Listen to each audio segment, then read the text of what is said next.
Oh boy, you all got so quiet. We've got George is coming in after he leaves his coffee outside. Good George, good boy.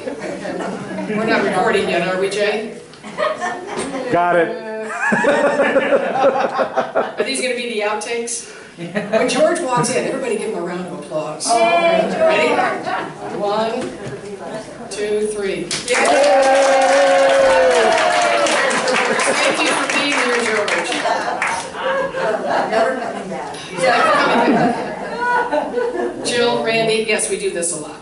Okay, so good morning, everybody. Good morning, good morning. For those who don't know, Florence resides in the Siuslaw River Valley, on the land of the first people of Florence, the Siuslaw Indians. FUV is grateful for their careful stewardship of this land, especially where we are right now, and we honor the tribe by giving thanks to their past, current, and future generations. Hope. Let's start with singing Our Spirit of Life. It's number 123 in the hymnal. If you don't know the words or the melody, Tubi is going to lead us through it, and we ask that you rise and sing Spirit of Life. Let's play it with some gusto this morning, shall we? Not loud, just gusto. Just gusto. Are you ready? Yes.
Everybody to remove your cell phones and electronic devices, make sure they're on mute or off. We appreciate it.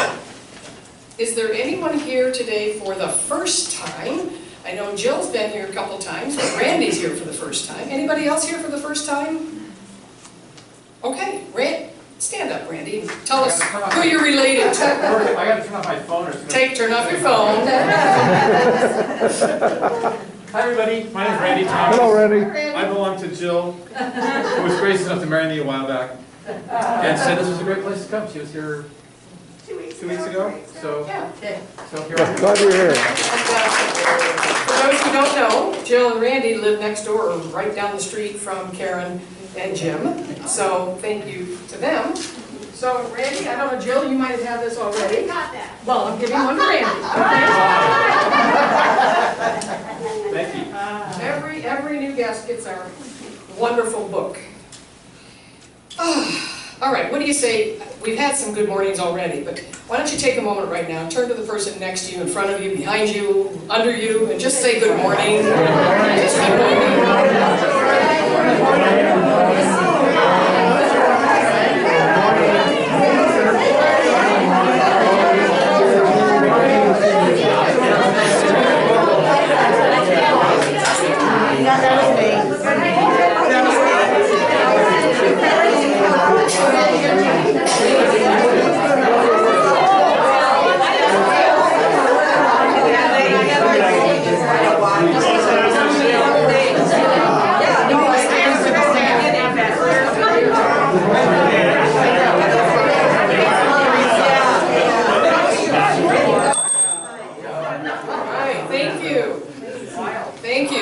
Everybody who wanted to be greeted was greeted, and everybody who wanted to greet, greeted.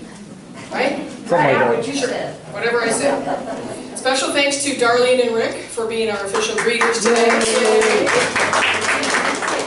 So in the program, you'll notice our upcoming events and items. On the right side, On the 16th and the 20th, meet here at Foof at 10 o'clock and go on an adventurous hike.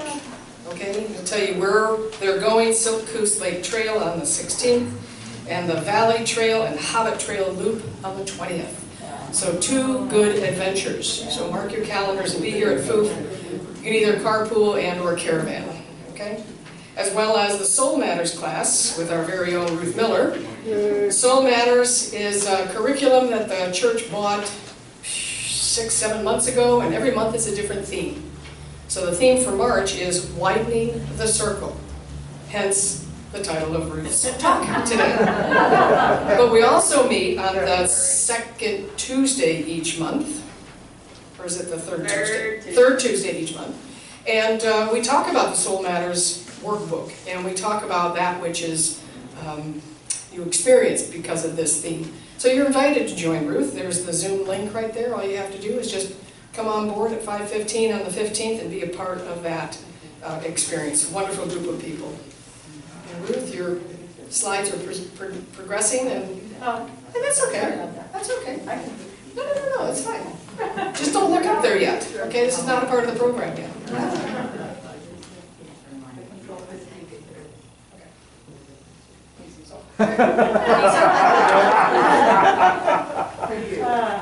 And then birthdays coming up. Who's got a birthday coming up? Barb McLean. Jean Hunter is here today. Jean's got a birthday coming up. Coming up.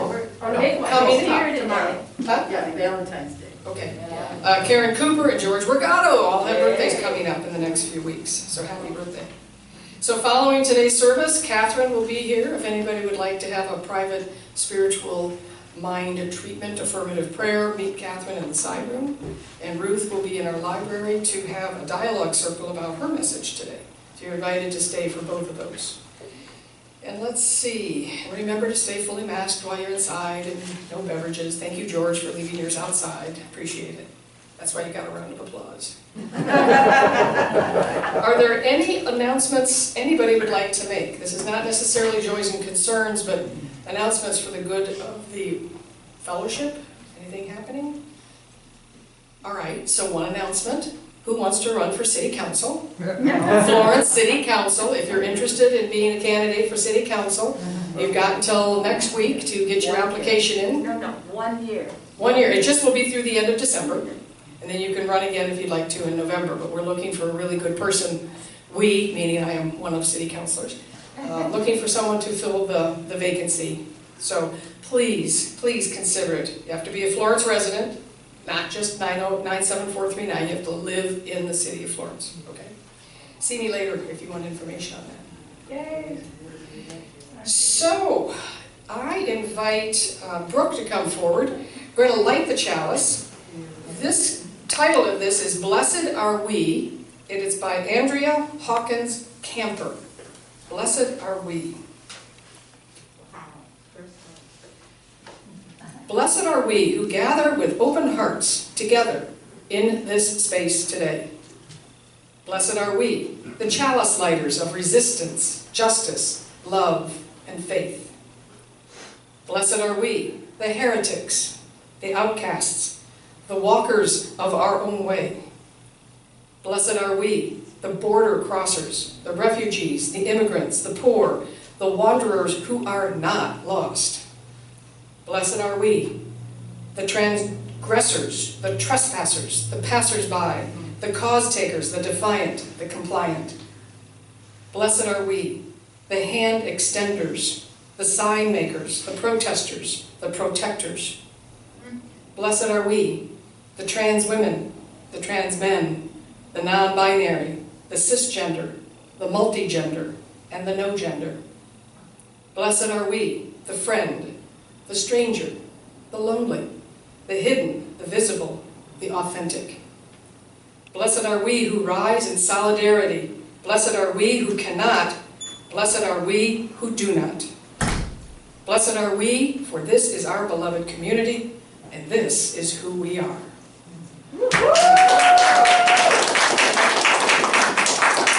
That is from the Soul Matters workshop. So just so you know, good stuff, right? I invite Catherine to come forward. She's got our next segment, which is called Joys and Concerns. I'll step aside. Fully asked. So this is a time of our service for joys and concerns. We saw this video talk the other day put on by the Chamber of Commerce, but some of us were here. And the speaker gave, among other things, the speaker gave the idea that the best action we can take in the world is to be the lighthouse. And we thought, both Sally and I was like, well, yes, we are the lighthouse here, you know. I mean, the speaker didn't know that, of course. Shining forth our unique selves in all our humanness, as messy as that can be sometimes. And those joyful, light-filled talents and the awareness of where we stumble in living those talents. All this leads to, in my mind, the most humane and sacred path of all, compassion toward all creation, especially ourselves. From there we radiate, and all those who are our true community gravitate toward our light, and here we are. Here we are. So anyone that has anything to share, a joy or concern, most of you know the drill. You line up over on this side. Sally will hand you. Jump over the right. Yes. And you will drop a shell. Yes. My joy is to share at 8 this morning hearing Dr. Ruth Miller's voice on noetic moments. I had just finished reading the book by Dr. Edgar Mitchell, the astronaut who came back from space and seeing the universe, had the spiritual experience of wanting to study consciousness, and he created the IONS, Institute for Noetic Science. And so there's been another book that's come out of Living Deeply that Donna Smith has also shared, and I've been reading that. And so when I heard the new show on noetic moments, I was so excited to hear that, and it's a joy. I hope people tune into that. Sundays at 8 a.m. Thank you. Where? On KXCR, where else, right? Thank you. That's great. Drop a shell for that too, if you will. Thank you, Brooke. And here's a shell for Diane Freeberg. She got a very challenging diagnosis, and she is having a very good attitude about it, and friends and people are stepping up to help her, and she's really enjoying the connection with everyone. And now she's told me this morning that her cousin is going to come and stay with her. Yeah. So things are going well, but hold her in your prayers, in your heart, and I'm sure she would love a phone call if you feel like calling her. And also, I want to drop a big shell in for all the people that have kept the UU going, kept FOOF going over the last 2 years. And Sally and Catherine and Ruth and Jay and Ray and Karen, and I don't know how to say all the people, but so many people have kept this going, and it really is a light. So yes, let's have a round of applause.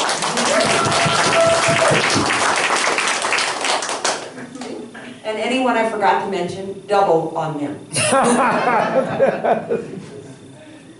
Good morning. Good morning, Jean. As Catherine just announced. Gotta put the mic next to you. Oh, right? oh, Right there. yeah, it's hard to hear through the mask anyway, isn't it?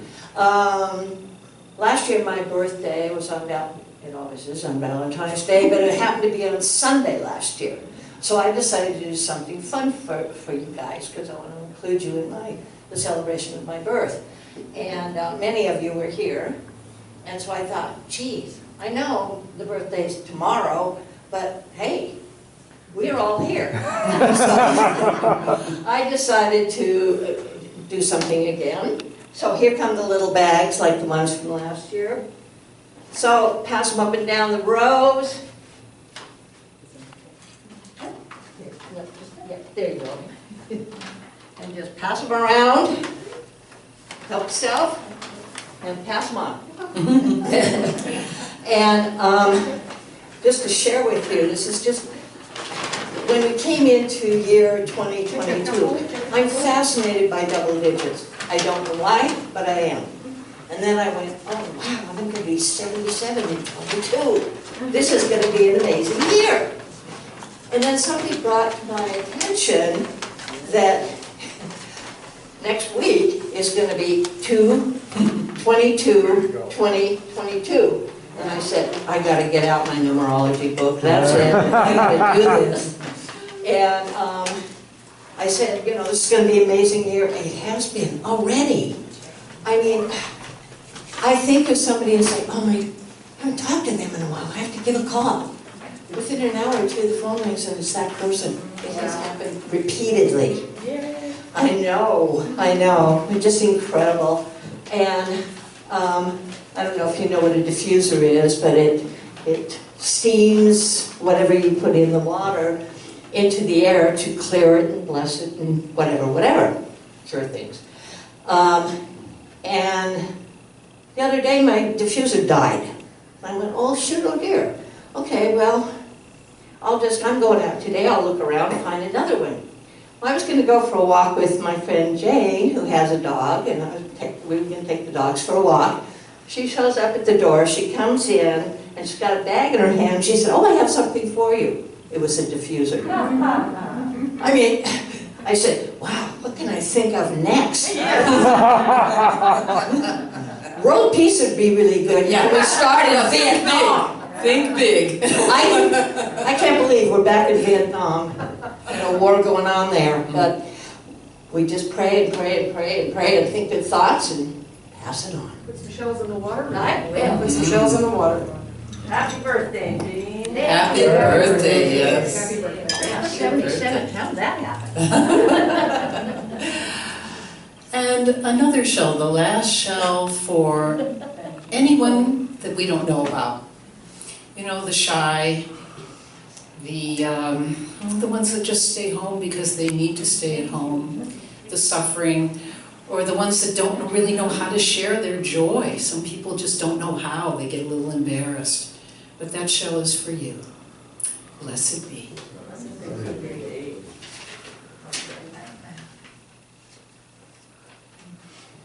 So Xana, would you like to lead us in the responsive reading? It's, if you turn to 646 in your hymnal, Xana will lead us through that. 646.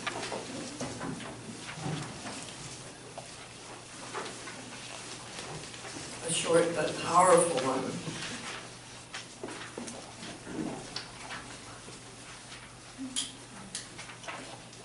All right, ready? The larger circle. We clasp the hands of those that go before us. And the hands of those who come after us.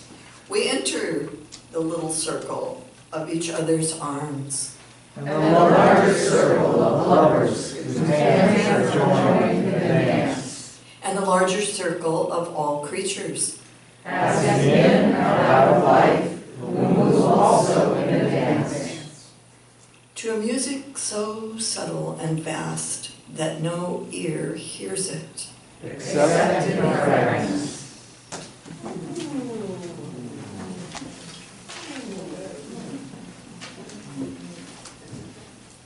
So Ruth Miller has selected an opening hymn titled With Joy We Claim, and it will be up here on the TV if you want to follow the words and the music. And it's 345 in your book. Oh, it is. It's number 345 in the book. I did not know that. So after this, we invite Ruth to come up and share her message today. With joy we claim the growing light. Number 345. Stand if you like. Stand if you like.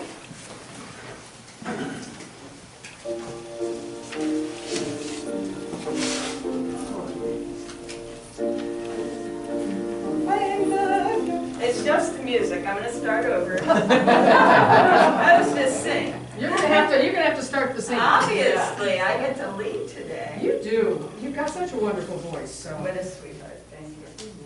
it's just the truth.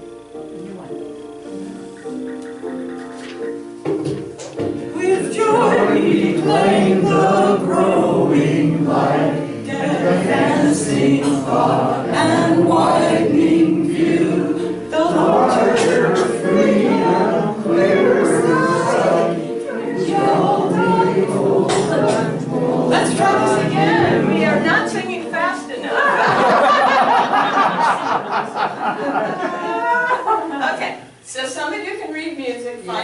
Wi-Fi.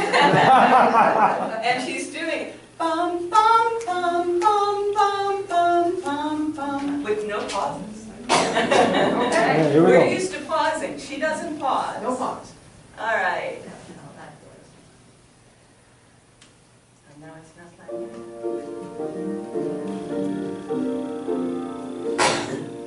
With joy we claim the growing light, advancing thought and widening view, the larger freedom, clearer sight, which from the old unfold the new.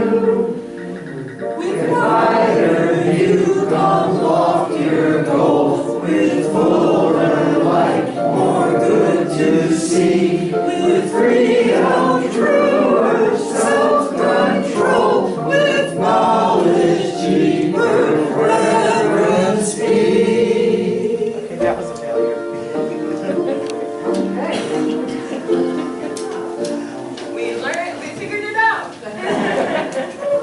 All right. I'm going to change modes here. And over this.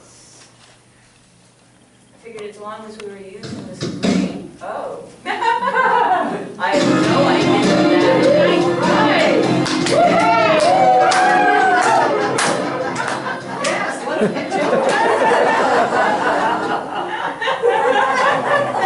Let's find out what that is. Make sure you keep this in, Jay.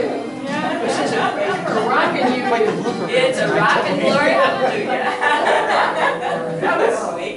That was not what we had in mind, though. Are you sure? All right, this other one I'm hoping we'll do during the meditation. But back to the slide that I had in mind for us to do. It is Super Sunday after all. Yeah. Super Sunday. Super Bowl. All right's right. All right, who wants the AFC to win? Who's that? Who are they? Yeah, I don't know. Who's I know, who- Cincinnati. Who wants Cincinnati? Let's do this. Who wants the LA. other team? Who doesn't care? Must be you. All right, Ruth, what do you need? Well, the step stool isn't working, so. No, that's fine. No, it's fine. I've been without it for years. Well, I can see you here. Oh, is that it? Yeah. thank you, Catherine. Thank you all. You're all very kind and patient with me. All right, so, hi. Hi. Yeah, we're gonna have to change our script. We are not, we don't do 7 principles anymore. We do 8 principles. Is that better? And 6 supports. What, 6 sources, excuse me? Is that official? No, not yet. Not yet. The association has encouraged each individual congregation to adopt it and then accept it. And I believe this congregation adopted the 8th principle last year sometime. I thought I was present for that at a meeting. I don't recall. No? Okay, so then we're not yet. I apologize. You can just take up big chunks of today's service. So then let me explain a little bit about this. The association has been presenting to, the Unitarian Universalist Association has been presenting to all of its independent, self-led congregations the possibility of adopting an 8th principle. So we each get to do that, and if, as a group, the whole church has decided to, or a majority choose to at the General Assembly, then it will be added to the list of 7 that are in all of our hymnals and other places.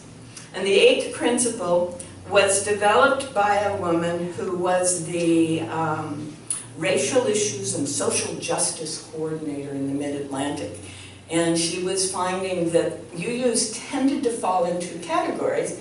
Most of them were very much comfortable with the 7 principles, and a few of them were there because this was a place where they could be in community with people who thought similarly but came from very different backgrounds. And every time she would start to work with racial issues and such, she would find a lack of understanding, a lack of sense of how to move forward. And so she sat down with a couple of the other folks, and they put together this. So the first half of that, of course, is we, affirm and promote. We covenant to affirm and promote. And this is the long version. This is not the way I like to say this principle, but this is the full wording. Journeying, should we do this together? Yes. Journeying towards spiritual wholeness by working to build a diverse, multicultural, beloved community by our actions that accountably dismantle racism and other oppressions in ourselves and our institutions. Yeah. Powerful. Now, why did they think this was necessary? A lot of us go, that's already in the 7 principles. Why do we need this? Right? Because we affirm the dignity of everybody. We accept everyone. All those things. And the 2 big things, apparently, that led to the development of this is there is nowhere in the 7 principles or the 6 sources that refers to the 4-letter word LOVE. And they thought that would be a good thing. Okay, and that's where I'm going to put my effort today, because it's Valentine's Day weekend, right? But the other piece is there is no structure within the system or within our congregations to hold us accountable. There is no way to build into what we do some kind of process that we might follow or hold each other to in our individual congregations or in the association as a whole. So that's the reasoning behind this 8th principle. And although it did come out of the issue of race, it also very quickly began to include all the other ways that people identify themselves that are outside the norm in our culture. How do we include all of that? So that's the beginning, and my little pointer ran out of battery, so you're going to watch me do this again.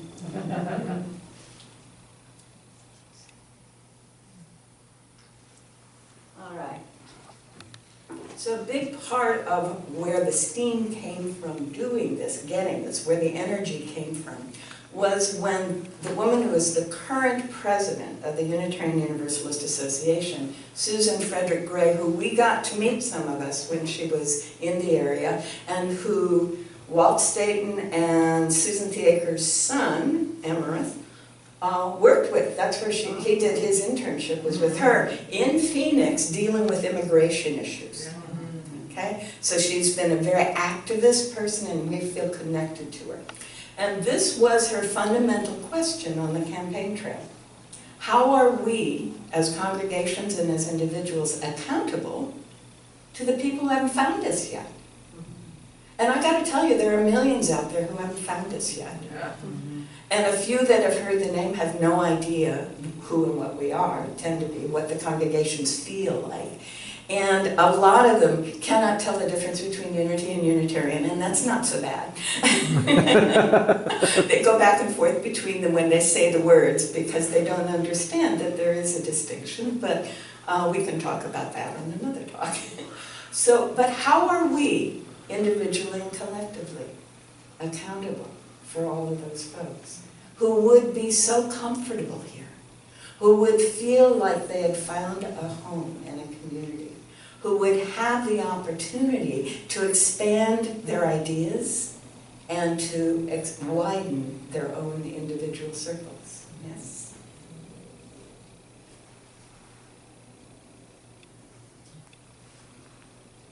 So I'm going to make a little point here. Although part of the principle is to dissolve the institutionalized oppression, this is not an anti-something principle, right? Thank you. And this is very important to me, okay, because, well, I'll give you an example. I grew up walking past the very first atomic reactor every day. My mother was part of that world. She actually had been present working with Fermi at the University of Chicago, went into the military, et cetera, et cetera. And I'm anti-nuke, both, and I'll go beyond that to say, I have worked with the Department of Energy. I have worked with the nuclear councils, on state level and federal, to not place nuclear plants, right? But I have never gone out and demonstrated against the nuclear process because, as Mother Teresa says, shall we read this together? I was once asked why I don't participate in anti-war demonstrations. I said that I will never do that, but as soon as you have a pro-peace rally, I'll be there. Yes. And that's what I think we really all in our hearts are looking for. How can we create something that is so wonderful that the other thing just kind of dissolves and goes away, right? And that's why I want to focus today on the part of the principle that to me just rings out, beloved community. Now, I'll talk as I go on a little bit about ways that this has shown up in the Florence area and our larger community as we go on. But I want to give you some context here.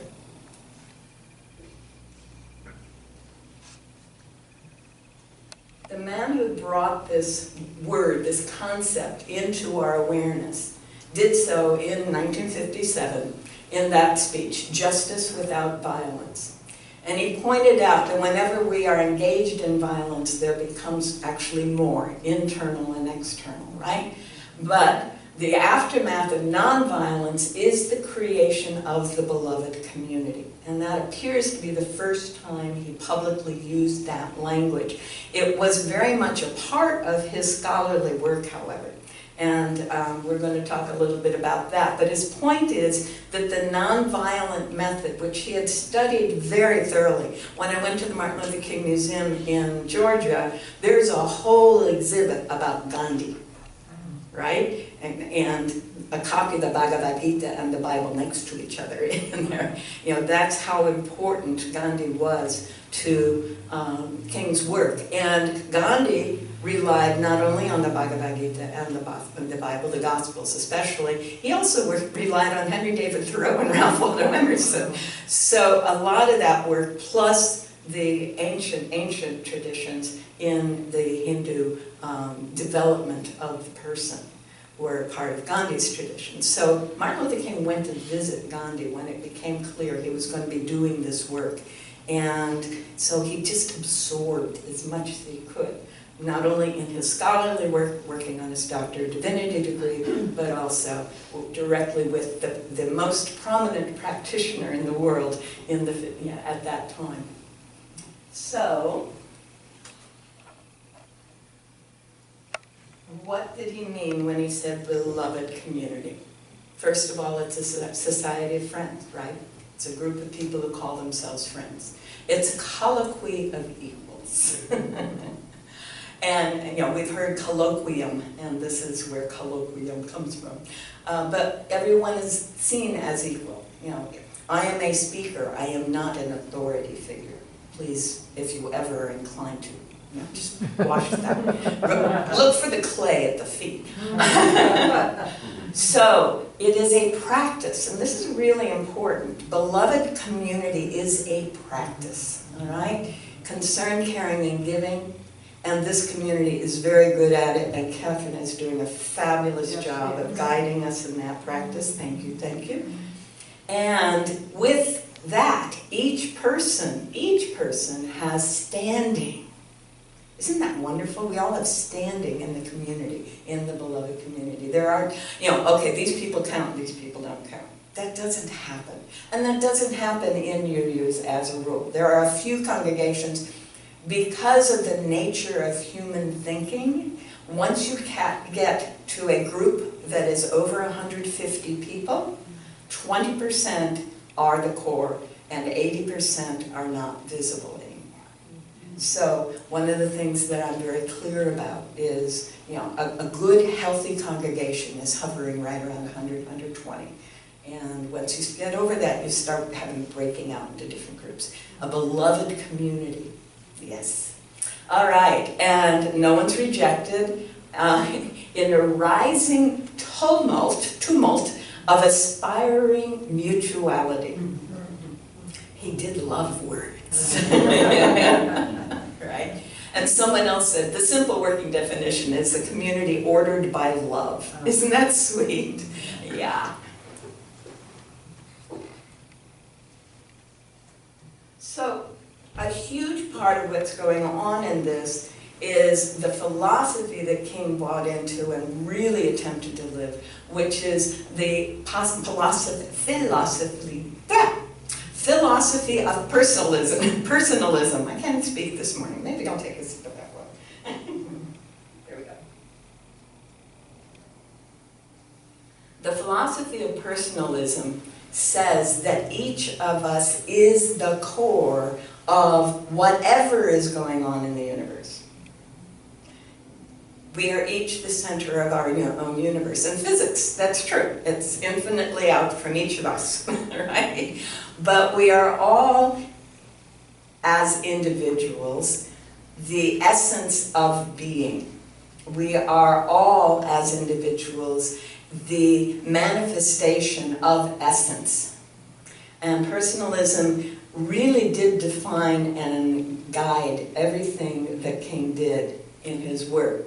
And he points out that persons are centers of consciousness and points of light, that persons aspire to know and thus to grow. That's definitely you use.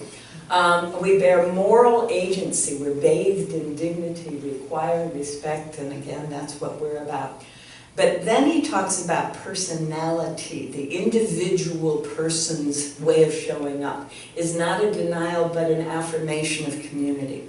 Okay, so I'm going to do a little side thing here. We're going to be talking about Ralph Waldo Emerson in a little after the service. And one of the points that he makes over and over again is that individuality and self-reliance is not, you know, I can handle this. Mom, I do it myself. You know, without some ad, right? Mom, let me do it myself, or whatever it was. And someone shared with me that their first words, I do it myself. All right? It's not that. Right? It's not that. It's the way that each of us shows up in our mutual relationships in a pattern that is unfolding so that the community is unfolding. And as we, you know, kind of have the little frictions of rubbing together, we get closer and closer to that core personhood of who and what we actually are.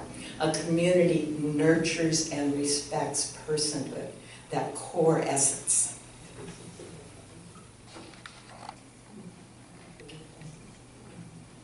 Now, he got the term from this guy, Josiah Royce, that none of us have ever heard of, including me, and I've been studying this stuff a long time.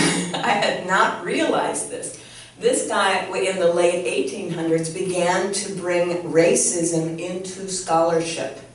It had never happened before in the professional journals. The idea that there is this notion that some races are better than others and that sort of thing. And he brought that up.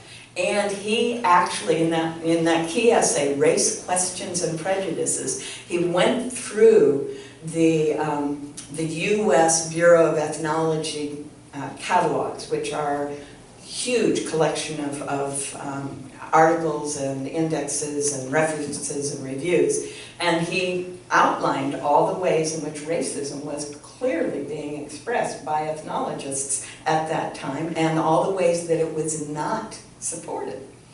And in the process, he suggested that we need instead to be looking at the beloved community. And of course, Howard Thurman followed up on that. Many of us have heard of Howard Thurman, but if you haven't, let me give you more. Howard Thurman was King's primary mentor in graduate school and beyond. And at the time that King was going to graduate school, Thurman was the dean of the chapel and a professor of theology. So he was contributing both in the spiritual realm and in the intellectual realm at that time. During the 40s, Thurman co-founded a multiracial, multicultural church in San Francisco. And a lot of people don't even know that. And when he retired, he went back to San Francisco and that area to be able to support his work. And he's the one who officially developed this philosophy of personalism and carried forth the idea of beloved community. And doctorate work of King, the doctoral dissertation that King wrote, drew heavily on both Thurman and Royce's work when he was trying to make sense of all of this. You know?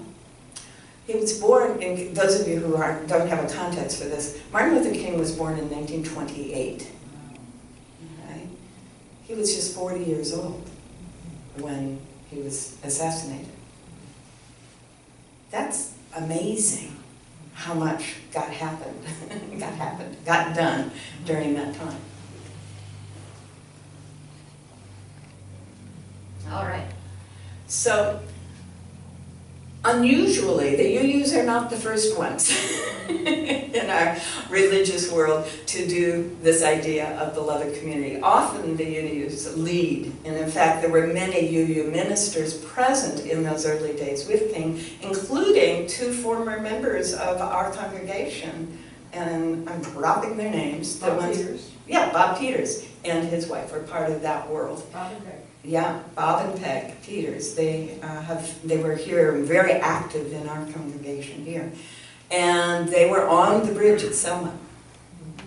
Yeah, in fact, the first person to be injured was a white Unitarian minister, and all those. Yeah. April and David.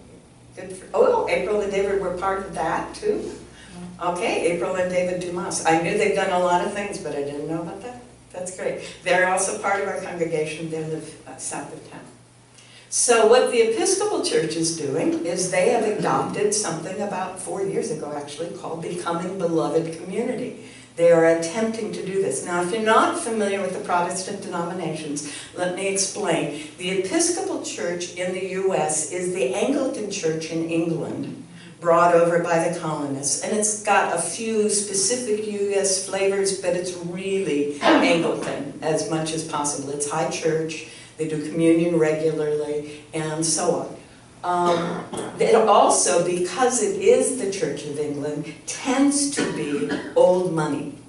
So it tends to be, in the congregations, the older money families that grew up in Virginia and the South initially, and was also present in the northern states, but not as active as all the little congregational Protestant churches that became what is now called Congregational and Unitarian churches. So we're talking high church and old money, and they adopted Beloved Community several years ago as a church-wide program. And they have a document, the second bullet, Becoming Beloved Community Vision document, and it has a lot of resources, very much like our Soul Matters resources. And so if that's something that this group ends up choosing to adopt and work with, perhaps we might rely on that. Then another group that adopted this term is in New Orleans. And it's a multicultural, mixed race, mixed gender group. And they call themselves Beloved Community. And if you look at the bottom line, wearebeloved.org. Chase them down if you're interested. They are looking at regional coalitions with shared goals for economic equity, sustainability, and equitable population distribution. Anti-redlining is another way to put that. That result from diverse schools and communities. So they have a research division that is very carefully uncolonizing data collection, explicitly finding ways to collect data that do not make the assumptions that a middle-class, educated white person makes when they start collecting data. And they get some very interesting, somewhat different numbers out of that process. And they're also on LinkedIn as a business consulting organization because they work with people to develop their companies as beloved community.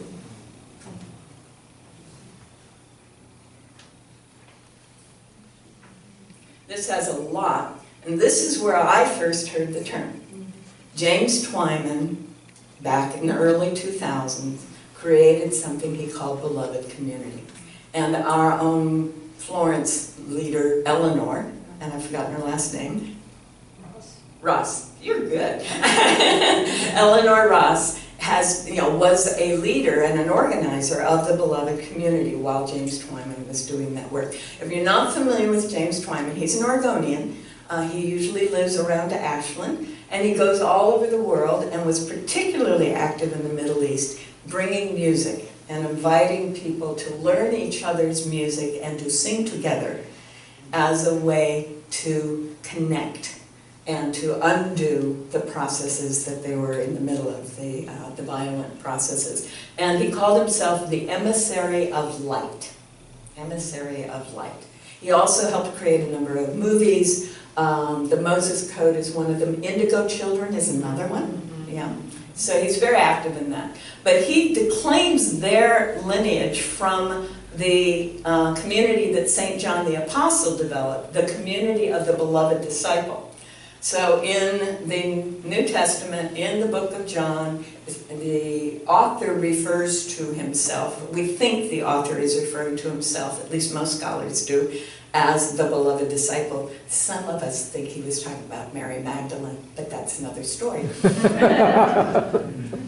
All right, and he's saying that the Cathars, also called the Church of Love, and the Knights Templar also included some of the elements of that same community. So St. Benedict's dictum and St. Benedict's rule tend to be supporting the principles of what is called beloved community today.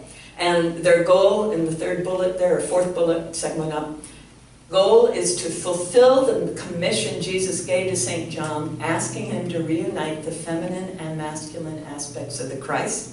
Special emphasis is given to Mary, the mother of Jesus, and Mary Magdalene. And as some of you know, that's an important study in my life. And I think I've got a copy of it in one of my books over there on the subject.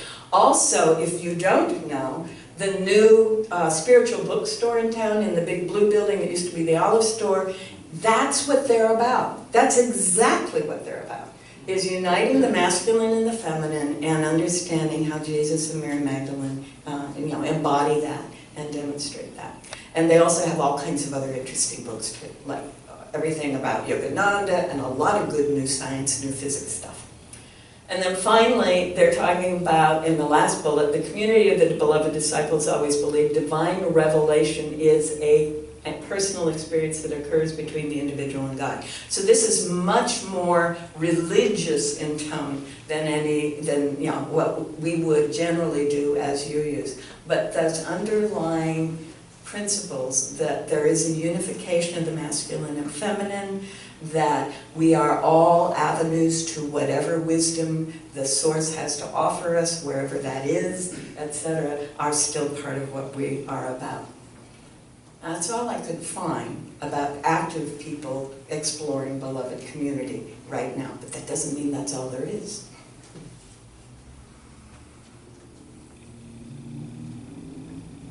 So some resources. The most recent is this book by Jim Lockhart, Creating the Beloved Community, a Handbook for Spiritual Leadership.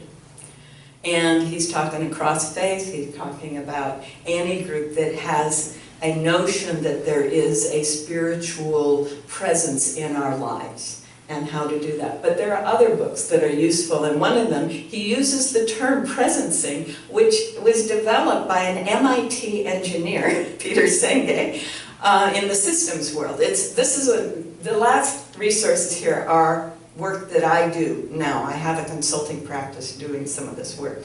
So presencing, Peter Senge is talking about how to be fully present even though people are putting you in a leadership or a management or authoritarian position. How do I be present in that environment and that context? Source by Joe Jampolsky is saying, you know, once you get to a certain stage in development, you realize you're getting insights and inspiration from something that isn't part of you.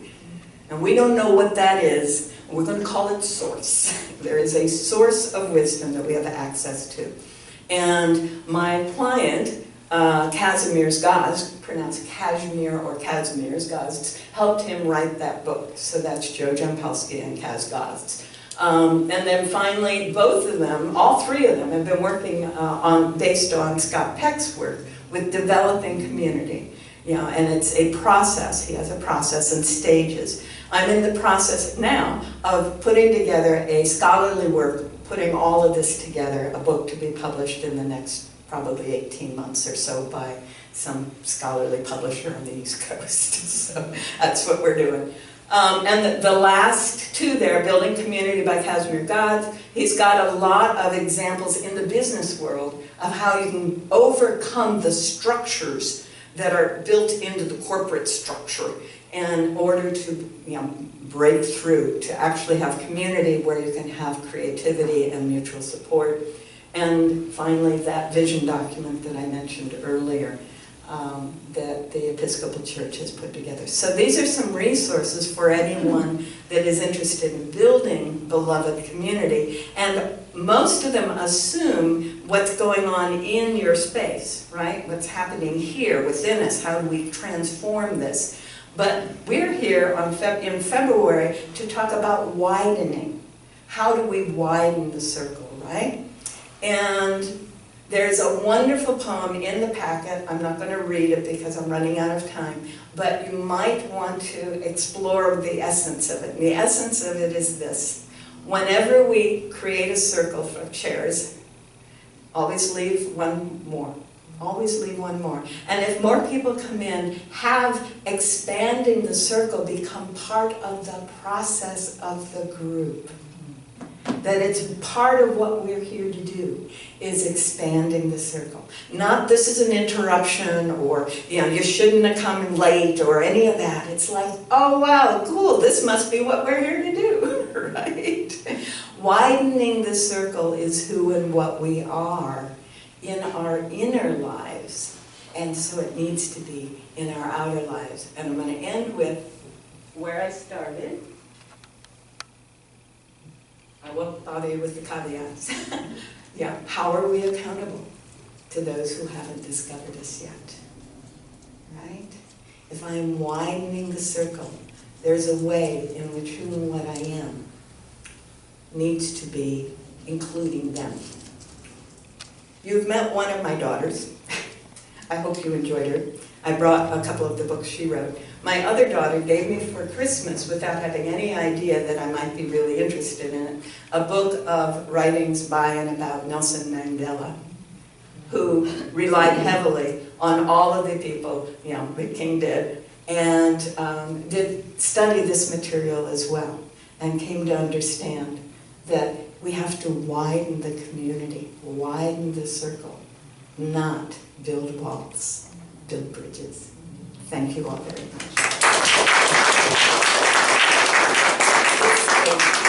This is for you guys. I'm supposed to do a meditation? Well, you didn't go into it, so I thought maybe. I am so sorry, it's okay. I can do that. I can do that. I think we're probably going to conclude. All right, that's what I thought. Yeah. We don't want to. You want the meditation? Yeah. Don't try to say anything. Efficiency is overrated. All right, then. Darn it, sit down and relax. Sally. All right, I would like to invite you to listen to this. Not that. Let's turn off lights.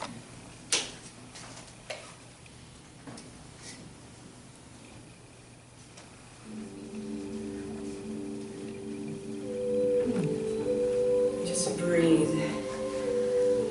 No need to look at anything, just close your eyes and breathe.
Yes.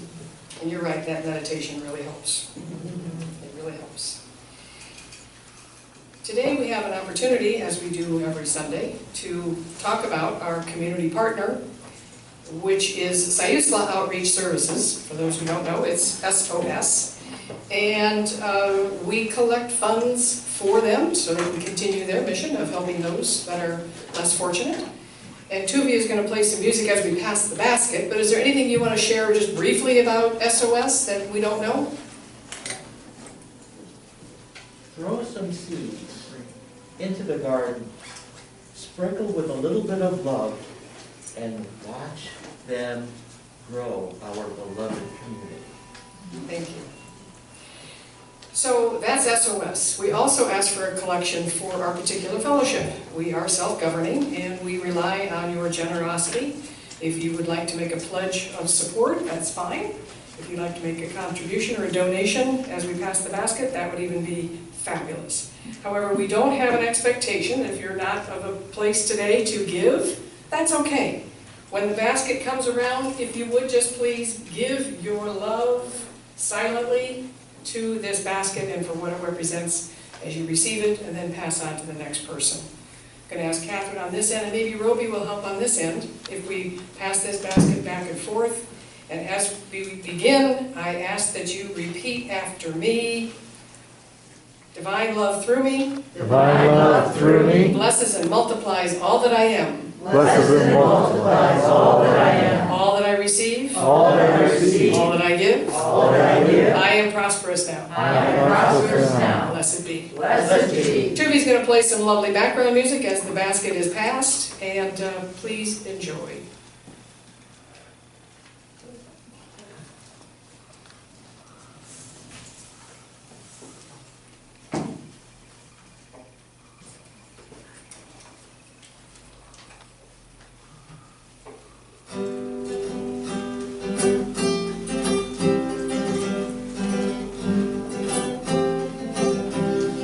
Let's come together with strength and unity. Let's come together, you and me and we, hand in hand, in harmony. If it is to be, it is not.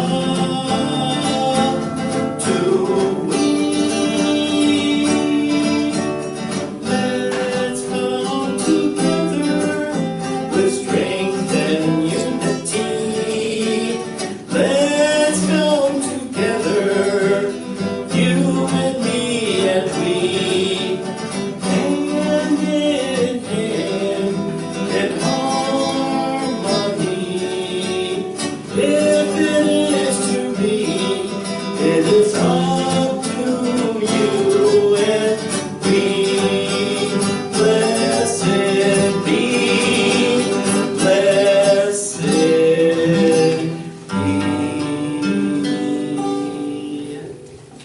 Thank you, Tuvi. It's nice to have music when you're, reaching deep within, right? Thank you, Tuvi. Really appreciate it.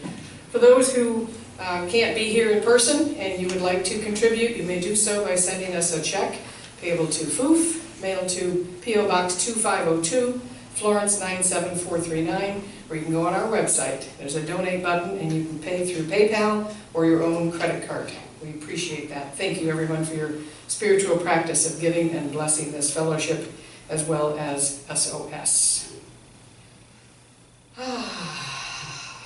Brooke, would you like to come forward as we extinguish this chalice?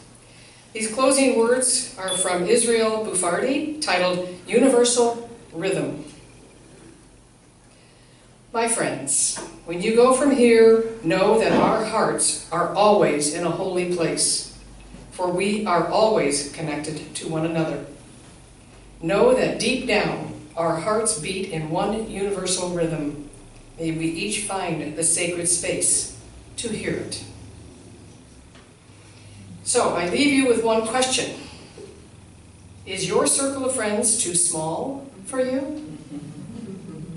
Join Ruth Miller and friends on Tuesday, the February 15th at 5:15. You'll explore the answer to that question as well as others in the Soul Matters workshop.